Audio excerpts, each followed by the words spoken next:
অনেকের প্রশ্ন থাকতে পারে যে তারা তো কোনো দিনই যুদ্ধ করেন নাই, সেদিন বুক পেতে দিয়েছে, কারণ ইমানি শক্তি ভিতরে না থাকলে এরকম বুক পেতে দেওয়া সম্ভব হতে পারে না। এজন্য বলছি বারবার এই ছাত্রদেরকে শহীদ বলে আখ্যায়িত করছে, অনেকের প্রশ্ন থাকতে পারে যে তারা তো কোনো দিনই যুদ্ধ করেন নাই। ভাইরা আমার, বিগত সরকার জাতিকে দুইটা ভাগে বিভক্ত করেছিল। তার বক্তব্য ছিল চেতনা স্বাধীনতার পক্ষে বিপক্ষে। মূলত এটা স্বাধীনতার পক্ষে বিপক্ষে ছিল না, এটা ছিল ইসলামের পক্ষে এবং ভারতীয় নাস্তিকতাবাদীর পক্ষে শক্তি।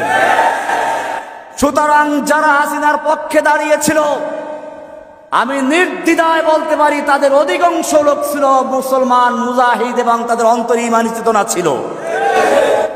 ইমানি চেতনায় বিশ্বাসীরাই সেদিন ময়দানে যুদ্ধ করেছে, সেদিন বুক পেতে দিয়েছে, কারণ ইমানি শক্তি ভিতরে না থাকলে এরকম বুক পেতে দেওয়া সম্ভব হতে পারে না।